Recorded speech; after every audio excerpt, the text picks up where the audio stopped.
Il y a des silences qui durent 3 secondes et qui contiennent toute une vie. Ce jour-là, dans cette salle d'attente d'hôpital, 3 personnes attendaient le même résultat.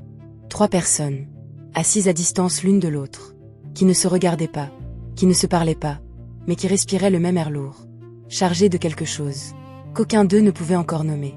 Thomas, le mari, les mains croisées sur les genoux, le menton relevé, ce visage fermé des hommes, qui ont décidé d'avance, qu'ils avaient raison, et qui attendent juste que le monde leur donne raison. Adam, l'ex, assis de l'autre côté, les yeux fixés sur la porte, cette tension dans les épaules, d'un homme qui a tout misé, tout payé, sur une certitude. Et entre deux, et Eva. Eva qui regardait ses mains. Eva qui ne disait rien. Eva dont personne dans cette salle ne connaissait vraiment le secret. Pas encore. La porte s'ouvrit. Une femme en blouse blanche. Une enveloppe. Thomas se leva le premier. Et prit l'enveloppe. L'ouvrit. Et lut. Une fois. 2 fois. Son visage ne changea pas immédiatement. Juste. Ce moment. Ce fragment de seconde. Où le cerveau reçoit une information. Que le corps refuse encore d'accepter. Puis il releva les yeux. Pas vers Adam. Vers Eva. Et dans ce regard, elle sut, avant même qu'il parle, avant même qu'il tende le papier, elle sut, la feuille tomba sur ses genoux, ses yeux coururent sur les lignes. Et quelque chose qu'elle avait enfoui, qu'elle avait effacé, qu'elle s'était convaincue ne pas exister, qui commençait à remonter, tout doucement, comme quelque chose de noyé, qui refuse de rester au fond. L'enfant n'était pas de Thomas. L'enfant n'était pas d'Adam. Adam s'éleva. Quoi? Thomas ne répondit pas. Il regardait toujours Eva. Avec ce regard-là, qu'elle ne lui avait jamais vu. Pas de colère, pas de larmes. Juste, la fin. Pour comprendre ce jour, il faut revenir au tout début. Au moment où tout était encore possible. Au moment où Eva croyait encore. Que la vérité, c'était ce qu'on choisissait de dire. Thomas et Eva. 3 ans ensemble. Le genre de couple qui rassure. Un couple soudé, complice et solide. Thomas était l'homme que toutes les mères auraient voulu pour leur fille. Sérieux et attentionné. Le genre d'homme qui note la date d'anniversaire de sa belle-mère. Et qui n'oublie jamais. Eva l'aimait. Vraiment. D'un amour tranquille et profond. Le genre d'amour qui ne brûle pas, mais qui chauffe constamment. Comme une cheminée qu'on ne laisse jamais s'éteindre. La demande en mariage avait eu lieu un dimanche matin ordinaire.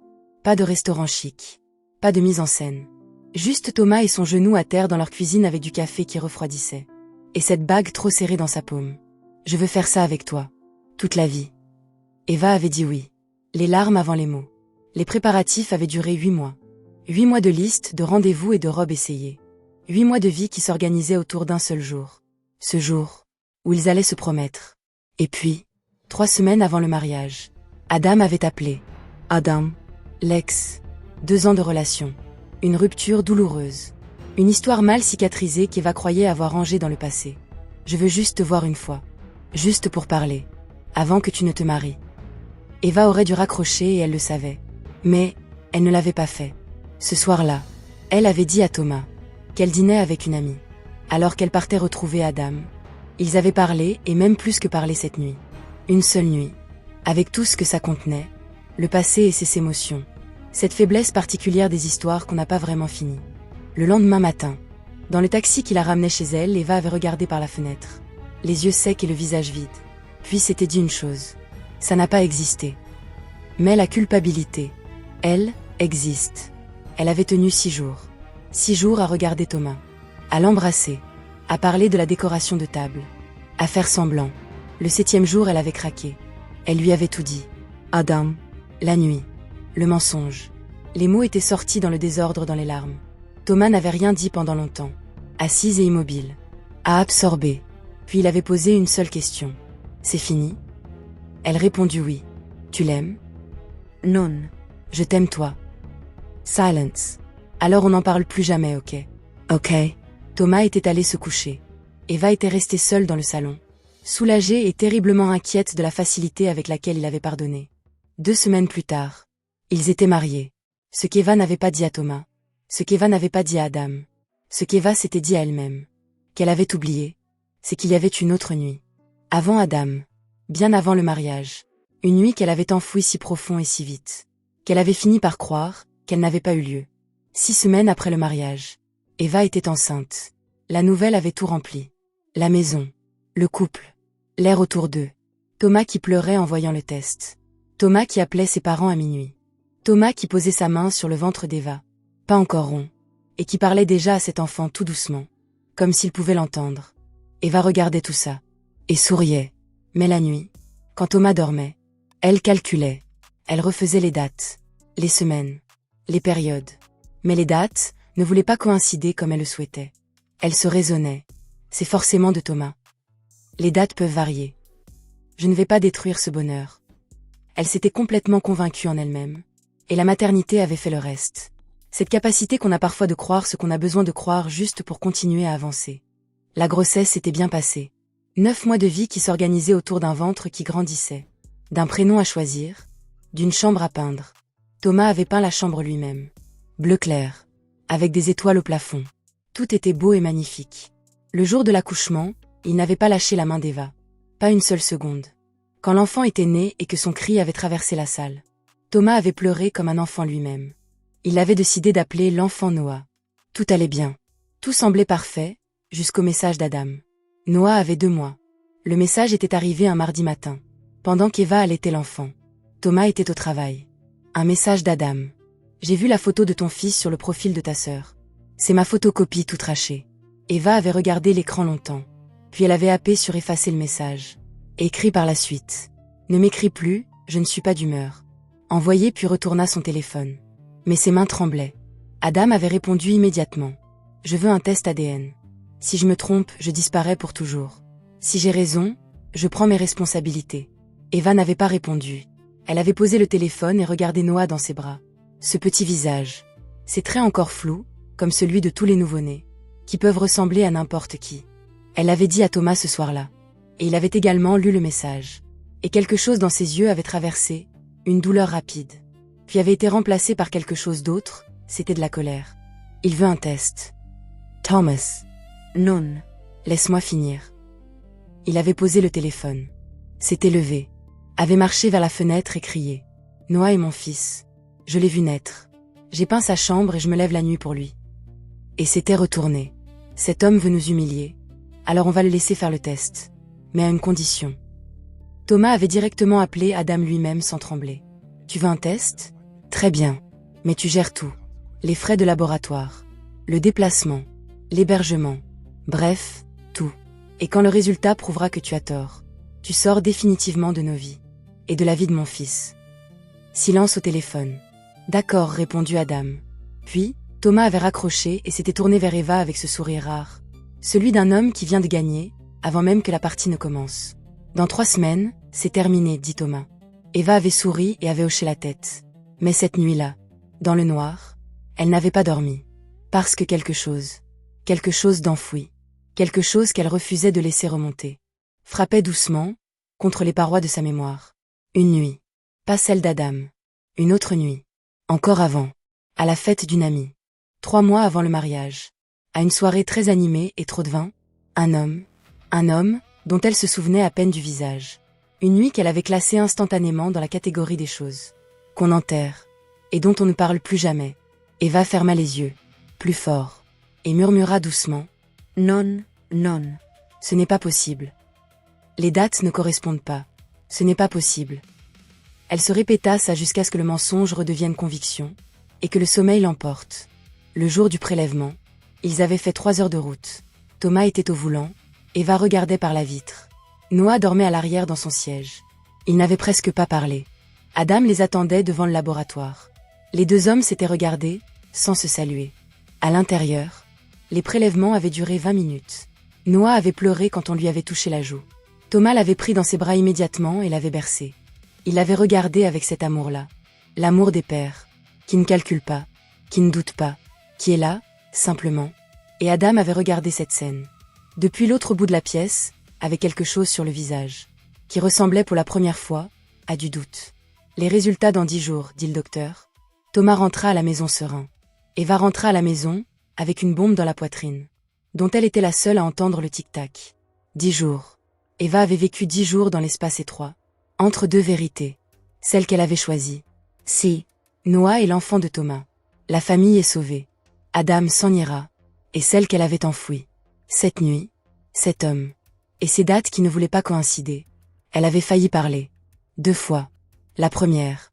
Un soir où Thomas lui avait fait du thé sans qu'elle ne lui en demande, juste parce qu'il avait vu qu'elle était fatiguée et qu'elle avait pensé se disant « Cet homme mérite la vérité ».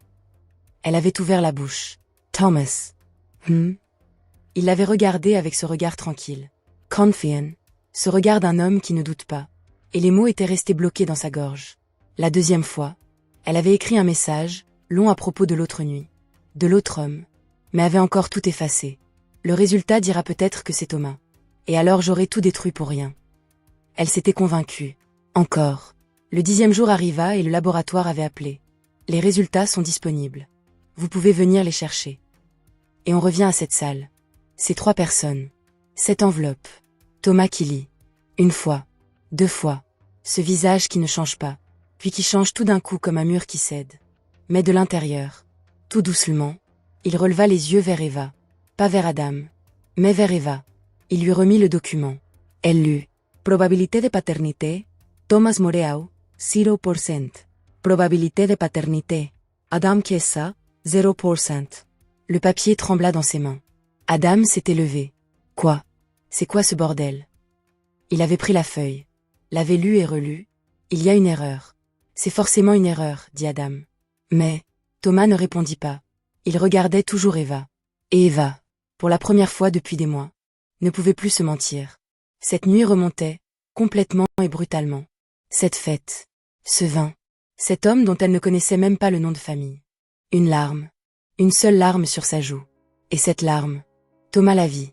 Et dans cette larme, il comprit ce qu'aucun résultat n'aurait pu lui dire aussi clairement. Il n'y avait pas eu qu'Adam, il y avait eu quelqu'un d'autre. Quelqu'un qu'elle n'avait jamais mentionné. Quelqu'un qu'elle avait effacé. Thomas s'éleva. Il prit son manteau. Une voix l'appela Thomas. Il s'arrêta, mais ne se retourna pas. Un long silence. Puis il repartit vers Noah, assis dans sa poussette, qui tendait ses petits bras vers lui. Thomas s'agenouilla devant lui, le regarda, longuement. Ce visage, ses yeux, ses mains minuscules. Cet enfant qu'il avait bercé, et pris soin depuis sa naissance. Cet enfant qu'il appelait papa. Il prit sa petite main dans la sienne, et la serra, puis la posa doucement. S'éleva, et sortit. Adam repartit le jour même sans dire un mot plus. Il avait payé pour une certitude. Il était reparti avec une humiliation. Eva rentra seule. Noah dans les bras. La maison vide. Les affaires de Thomas étaient encore là. Ses chaussures près de la porte et sa veste sur la chaise. Sa tasse du matin pas encore lavée. Elle s'assit par terre. Noah sur ses genoux. Et elle regarda cette maison, cette vie, ce qu'il restait de tout ce qu'elle avait construit. Et elle comprit quelque chose. Qu'aucun aveu, aucune confession, aucun pardon, ne pourrait changer. Ce n'était pas Adam qui avait détruit sa famille. Ce n'était pas le test ADN. Ce n'était pas Thomas qui partait. C'était elle. Oui, elle-même depuis le début. Pas par malveillance. Pas par cruauté.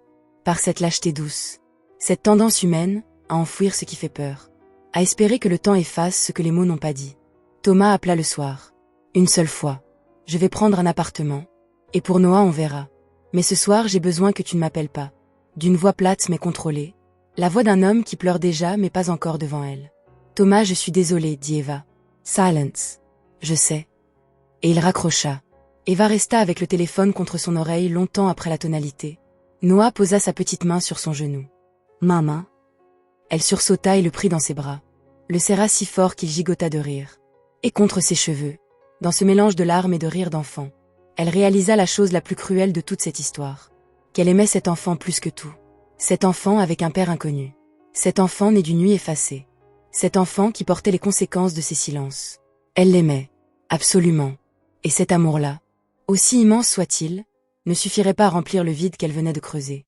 3 mois plus tard, après que Thomas avait pris son appartement, il revint un week-end pour voir Noah. Il sonnait à la porte. Prenait l'enfant. Mais ne regardait pas Eva. Pas par haine. Mais, par survie. La maison était silencieuse maintenant. Les étoiles que Thomas avait peintes au plafond de la chambre de Noah brillaient toujours dans le noir, pour un enfant qui demandait encore parfois. Il est où mon papa? Eva répondait toujours la même chose. Posément et tout doucement. Papa t'aime mon cœur. Il sera là samedi. Elle n'avait jamais retrouvé l'homme de cette nuit. Elle avait essayé. Sans vraiment savoir pourquoi. Adam, lui, avait disparu comme promis. Ou comme quelqu'un qui repart, avec juste assez d'humiliation pour ne plus jamais revenir. Un soir, Eva était dans la chambre de Noah. Elle le regardait dormir. Ce petit visage paisible. Ses traits qui, maintenant qu'il grandissait, ressemblaient à quelqu'un. Quelqu'un qu'elle ne pouvait pas mettre de visage. Qu'elle n'arriverait peut-être jamais à mettre de visage. Elle resta là longtemps, debout dans le noir, avec les étoiles de Thomas au-dessus d'elle. Et elle pensa à tout. À la fille qu'elle avait été. Au choix qu'elle avait fait. Au silence qu'elle avait gardé. Elle n'était pas un monstre. Elle n'était pas une mauvaise personne. Elle était juste, humaine. Avec tout ce que ça contient. Maladroit. Lâche et de fragile. Mais l'humanité. Ça n'efface pas les conséquences. Thomas était parti. Noah grandissait sans père au quotidien.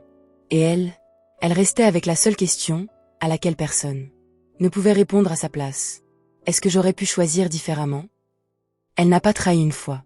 Elle a trahi plusieurs fois. Mais la trahison la plus grande, ce n'était pas envers Thomas. Ce n'était pas envers Adam. C'était envers elle-même.